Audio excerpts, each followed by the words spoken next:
sir. Welcome to another episode of High Frequency Convo. I'm your host, Redman, as always, and this is my co-host, Juss the God. And this is the podcast where we spark blunts and conversation. This is episode 15. Hope y'all tuned into the last episode. Like, share, subscribe. Whoever's tuning in, whoever's viewed it, whoever's appreciating it, man. I mean, like, brother, we keep getting better. We keep trying to make this better. Keep trying to experiment with new topics and do different things. But thanks for rocking with us, whoever's rocking with us. Thanks for the new subscribers. But in this episode, we're getting a little late. It's gonna talk about some. It's basically our opinion based. But it's we're gonna do the battle of the eras. And it's the 80's, 90's, early 2000s, or now hip hop. 80's, 90's, early 2000s, or now fashion.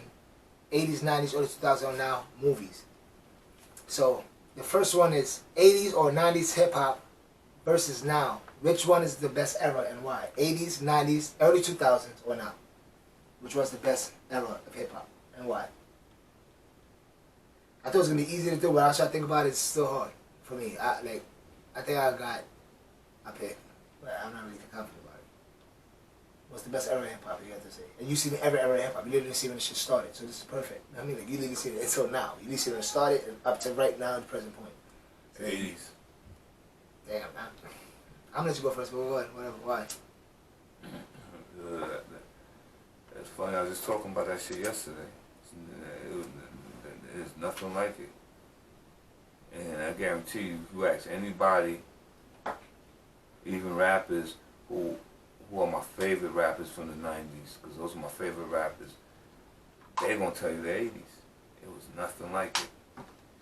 The music was fresh. It was new. It was cool. It was different. All the artists were different. You know what I'm saying? And then as the 80's progressed and he moved into it like 89 and 90, 91, which I still consider like part of the 80's. And even after NWA comes, you know what I'm saying, and you still got Tribe Called Quest, De La Soul. The music was just different. You know what I mean? The music was just different. For the culture of hip-hop, Better in the 90's, 2000s, and now. The culture of hip-hop, yes. It's more of a pair of culture. I could do that. The 90's, I loved it. I loved it. I loved it, you know what I mean? Illmatic, 36 Chambers, I loved it.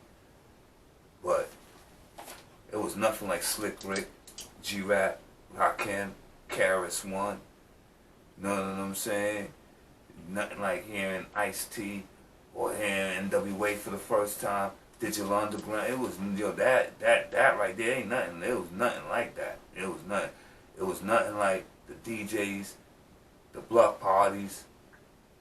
You know what I'm saying? Being the first to know the rhyme in school. Nothing like that. Shit was cool. It was cool. You know what I mean? It was cool. So you think 80's is the best era of hip hop? The culture, yeah. I will agree with you and say the culture, and I was a baby. I was a baby, but like I said, I'm also a student, so it's like I didn't really watch Dick Buckus and Jack Lambert, but I know every fucking thing about them. I know how they played, I know how they thought, because I go back. So it's like, but the 80's definitely, and I love Big Daddy Kane, I love Rakim, Slick Rick, because of him, I know all these artists, and I'm familiar with all these artists, but. And he lived the culture, he was there, he felt the essence of the streets, and he heard the music, like niggas like Big Daddy Kane and Rakim was getting played in the car, so I get it. And that break dancers, DJing, graffiti artists, the hip hop was way more cool. Cool. In that way, it was way more cool, because you don't have to be no gangster to be part of it. You know what it was like when Mona Lisa dropped? When Slick Rick dropped Mona Lisa in 89, my nigga, every fucking car, New York don't sound like that no more. New York don't sound like that no more. Yeah, that's a fact. New York ain't sound like that maybe since 96. But I'm not gonna lie, bro. I'm still going with the 90's, man. And maybe I'm biased, just like he said, he got to experience every era. But like I said, I remember the 90's. I remember the DMX pumping through Wu-Tang, pumping through the Mob Deep, pumping through the cars, and the motherfucker. I remember that vividly. Like that was my fucking life. That's what made me me. You know what I mean? Like, so it's like, and it was just to his credit though. The 80's had way more. Like almost if you compare it to wrestling, they had better gimmicks. not better gimmicks, but more variety of different gimmicks, Like like more variety original of music. gimmicks. Original, because the 90s was basically gangsters selling drugs type shit, but it was still different people doing it a different way. That's why the Ghosts didn't sound like Tupac didn't sound like Nas didn't sound like JJ, didn't sound like DMX didn't sound like Q-Tip. Like, you know, Q-Tip was doing like on Backpack, but nobody sounded like each other, so that's why I loved it. But the 90s just had that feel. It just had that, like, we're gonna get to that in a minute, like, even the fashion about it, that's the way the feel of the streets. Everybody just trying to kill each other. If Method Man, Nas, everybody's on the track. You know they're gonna try to kill each other. Like, the Method Man was talking about that Biggie track. He like, yo, baby, I was trying to fucking kill him, man. But he said, Biggie kill him. Same thing in the 80s with Symphony. I pretty like, but I missed that. Like, I got to experience that, so I'm only going to, like, this is just opinion based. Know what I mean? But we still speak from a high frequency, because we speak about facts, man. Like, the 90s era is the golden era. I consider the 90s era, like, the Stone Cold, like the Attitude era of wrestling. I consider the 80s like the golden era of Hulk Hogan, Andre the Giant, Ultimate Warrior, Randy Macho Man, Ric Flair. Like, that's the era. Another great era of wrestling I love, you know what I mean? But I consider the 90s hip-hop like the Attitude era. Like the Rock, fucking Stone Cold, the Hardy Boys, and like these niggas, like, in that part, that's why I consider that shit. So I think 90s, man, like, everybody. Even if that was your favorite rapper, you would still fuck with it in some fashion. I love the 90s because I was a teenager in the 90s. I was a kid in the 80s. You know what I mean? But just rap music in the 80s was just crazy. I mean, Video Music Box. It was just, you rushed home to watch Video Music Box. You rushed home to see the first video. You know what I'm saying? You stayed up late to catch that fucking song on 98.7 Kiss of WBLS. I remember making mixtapes. Yeah. Wait for the song, missing a little bit, have to wait for it again. I remember me and John, my brother John. And it was a lot harder in the 80s. It was a lot harder in the 80s because it was hip hop only played at nighttime. There was no hip hop station. You know what I'm saying? So you had to literally be up late at night to wait to catch that record. You know what I mean? Else you ain't never you ain't get that record. So it was just fresh. It was just cool. It was new. It was refreshing. It was different. You know what I'm saying? It was artistic. It was, you know what I mean? It was all of that. You know what I'm saying? It was all of that. The flipping of the words, and it continued into the 90s because the 80s rappers made the 90s rapper. To be honest with you, there's no 90s without the 80s. There's no 90s without the 80s. Of course. They both go hand in hand with each other. It's like left and right. Because the 80s rappers are fruits of the 90s rappers, so you rapping it. Yeah, and the whole, everything, as you go on to the next topic, the whole culture, everything began in the 80s and then soaked into the 90s. Everything, from the fashion to everything, began in the 80s and soaked into the 90s. All of it started then. So I want y'all to do more. Even if you take video games, where it started at? 80s. Like I said, definitely 80s is the back. 80s is the backbone of everything. 80s the backbone of what we live in now. But like, I want y'all to be more interactive in the comments. See who's. Yeah, tell me which era is better. If y'all need around, agree with me. 90s, 80s, early 2000s. Well, shit. Or now. Now I mean, like, what was the best? You picked the 80s, so now you have to say that they have to pick the 80s and only the 80s for you. What was the best album out of that era? The 80s? Yep. And why? That's a hard one. I know. It's all gonna be hard because there's 1,000 of them. That's a hard one. You got to pick one. That's the whole point. You know what I'm saying? That's a hard one because it's like, you know what I'm saying? If you one record, you know what I'm saying, or individual, so I'm gonna go where my memory could recollect and not what is based off of me being a little kid listening to it. Where when I could say that I was being really influenced, you know what I'm saying? Like, cause I heard Sugar Hill Gang and all them records, but when I was really being influenced by rap music, you know what I mean? And I would say what caused that influence in rap music is two were rappers, but I guess the one album that was more focal that turned me, but it's two rappers. Karis One and Rakim.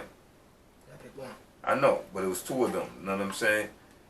The one that completely will be Rakim. You know what I'm saying? It will be Rakim. Paid for that album? Paid in full. I love that album to this day. 86. I love that album. You know what I mean? It played all day. It pumped out of every fucking car. I heard it all day long in my house. You know what I mean? Being bumped downstairs by Iz. You know what I'm saying? And it was all day. Paid in full.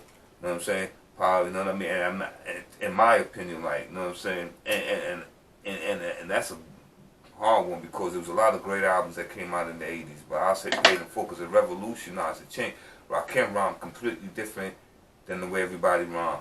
Before I heard Kane, and before, you know what I'm saying, before, you know what I'm saying, before, you know what I'm saying, G-Rap, you know what I'm saying, rap style changed. You know what I'm saying? Rakim rhyme different. Rhyme different. They did. Even to be honest, Rakim and I say Coogee rap rhymes the pattern style that most lyricists or spitters rap kind of now. Really, the word patterns and they really approach it. In a way, like I think they revolutionized him and Coogee rap because Coogee rap besides Big Daddy Rakim Kane. and King. Because Big Daddy Kane did Big Daddy Kane do what most rappers still do to this day, metaphors. He was, you know what I'm saying? He was king metaphors. He had a metaphor. Like Lil Wayne. He used metaphor after metaphor after metaphor, and like how, you know what I'm saying, like how Big Al was, you know what I'm saying? Kane was Mr. Metaphor. Kane had the metaphors. You know what I'm saying? You know what I'm saying? Kane had the flash, rapid flow, lyrical content. You know what I'm saying? Rakim, same thing, slow flow, lyrical content. But Rakim will break you. Rakim whole fucking shit was like Bret the Hitman Hart or Floyd Mayweather. It's pretty, it's technical, he's breaking you down. Kane shit is technical, but he's still swinging. Cause you know what I'm saying? But Rakim will break you down. So, but you give it to Rakim for Pay the Fool. Yeah, Pay the Fool. Me, for the 90s, since I picked the 90s, and this shit is almost impossible, but I'm gonna pick Rakim for a reason. Cause they have shit like Reasonable Doubt, you have Volume 2 Blueprint, all Jazzy motherfucking catalogs in the 90s. That's late 90s. But still, I'm saying the whole 90s. It's not early 90s, I'm talking about the whole fucking decade. You know what I mean? Then you have DMX, Blood Is My Blood, you know what I mean? Flesh Is My Flesh, Flesh Is My Blood, Flesh Is My Flesh, Probably Blood the Is two My Blood. biggest Then you albums have in the all the 90s. Beautiful Cuban Links. You got Wolf Forever. They got Biggie's Ready to Die. Then you got blah, blah, blah. It's like way too much of this is just what I'm going off of because it's like, it is just an opinion, obviously, because all them shits I named could be literally the winner. You got Nas Illmatic. So, now I mean, this is just what you call it, but I picked this not only because, not for no bias reason, because I was just really thinking about it. What the fuck? I just gotta go for Wolf Forever. I was gonna go for the Volume 2 or Volume 1. But, like, I'm not gonna lie. All Eyes on Me, Tupac. Why? Because it's a double album. I think it was the first. This is the first rap double album. First rap double album. And every track, son, they're like, that's what I was listening to, that like every track is almost like you think it was like on the radio. It sounds like 2 or 3 on a double album. And every song was just fucking crack. He murdered it. And it was the first of its kind in the 90s. You know what I mean? And he murdered it. I'd be like, anybody that's doing double albums, Tupac did it first. And Tupac did it great. All Eyes on Me. Everybody knows the All Eyes on Me. You know what I mean? If like, that's probably Tupac's. That and probably Machiavelli. It's probably his biggest motherfucking known albums. You know what I mean? But like, that's my pick. It would be fucking All Eyes on Me. But who's the top 3 rappers out of every era? That's all. So you got 80's, 90's, early 2000s, and now. You got to name 3 rappers out of every era. Top 3 of their time. I know it's don't believe what you call it, but if you had to pick, if you just pick the albums, I can't. I Pay Full is almost clear as day. Because I don't think most rappers, not even the nigga that's rapping, will argue that Paid in Full. When we used to say like the top 3 rappers of the 80s, that's a hard one because one would say Karis One, Rakim, Big Daddy Kane, then leave out Slick Rick, that's the whole point. You know what I'm saying? Nah, sorry, I ain't got none. Alright, so since you're not gonna do that, I'm hold this one down. The 3 best rappers in the 80s, if I had to pick, would be Kane, Rakim, and Karis One. Slick Rick would become number 4 or something like that. But I'm not saying what you call like the impact of all of them is crazy. The impact of Slick Rick was crazy too, but the impact of Karis One to this day is still crazy. The impact of Big Daddy Kane is still crazy. So it's like of the 90s, I would say Nas, Jay. God damn. You leave Tupac and Biggie. You're like, see, I can't. But I'm gonna do it anyway because that's the whole point of the fucking shit. So I'm gonna do it. So okay, it'd be Nas, Jay. It'd be Nas, Biggie, and Pac. It'd be Nas, Jay, and Pac. I'll say. Nah, I mean I would disagree with the J part, but nah. Like I said, I want to disagree with the Biggie part. Like I said, like anybody's right. So I'm going through because I'm gonna do this shit. It's not always impossible, but if I have to pick my backs against the wall, early 2000s. Who ran it? It'd be Cam, 50, and Lil Wayne. You know what I mean? Cam, 50, and Wayne. Not because you know why I'll argue with that for one, like for 2000s.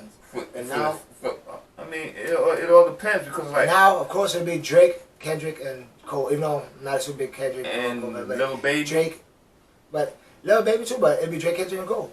And that's probably unanimous what people would say too. You know what I'm Especially saying? for Probably, now. but they'll definitely say Lil Baby, and the other person will say it's Kodak No, Black, because those are the top, but the nobody's top gonna artists arbitrate right now. Cole. Nobody.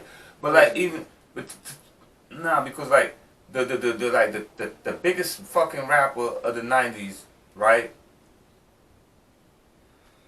Of the '90s, and the biggest rapper of the '90s coming out of '90s, besides Pac and Big. You know what I'm saying? Besides Pac and Big, I don't leave Pac and Big completely out of this. Was DMX. Album sales, 2 albums on the Billboard charts, 3-4 albums over multi-platinum. Nobody other than 50 Cent has sold as many records as fucking DMX. Not even Jay. Jay never sold as much records as 50 Cent. And I forgot Eminem too. And Eminem too. Eminem and 50 Cent have sold more records than Jay-Z has ever sold. You know what I'm saying? Have had more hit number ones than Jay's ever had. Every time for J-Whole sequence. Like I said, okay. It's opinion. I know it's opinion. Because for J-Whole sequence, he didn't have a range. But that's not that's not an opinion. That's a fact. Which they have more hits and whatever. That's a but fact. Still, what's also a fact is that, in terms of music relevance, to this day, he was relevant to this day, longevity of being the man of being top 3. Not only longevity of being top 3. Like for the last 20 years, it's Jay-Z. And before you go, and I'll let you go. Mm-hmm.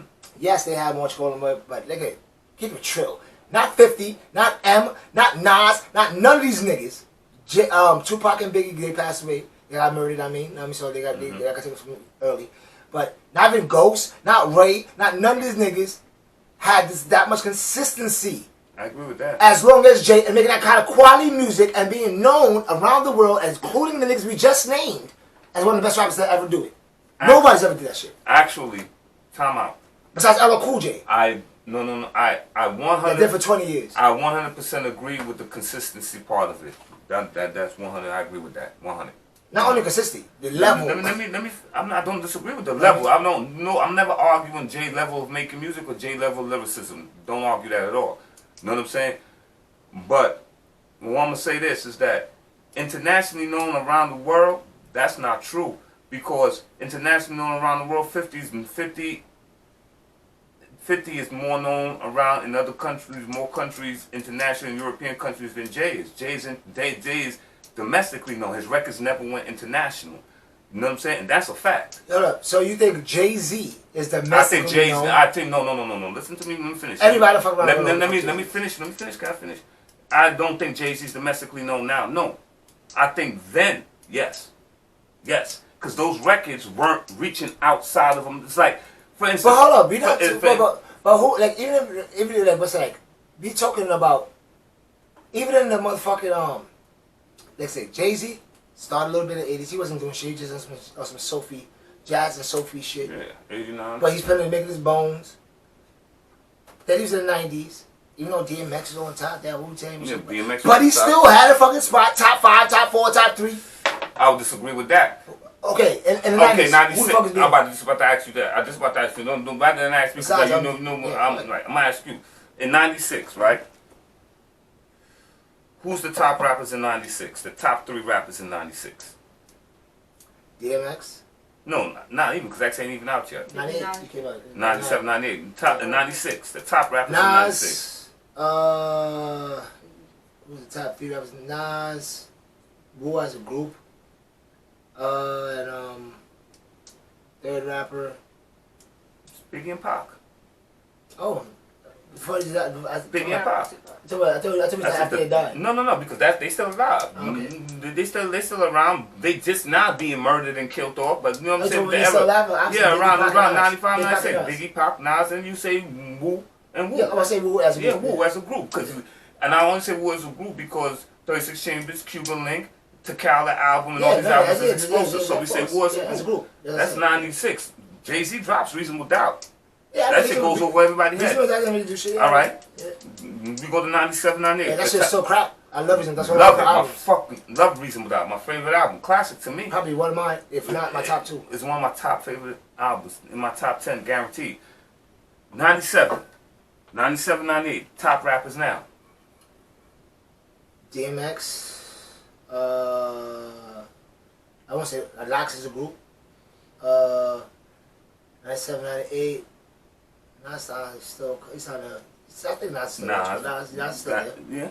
And this one more missing. That was strong. I was Pun.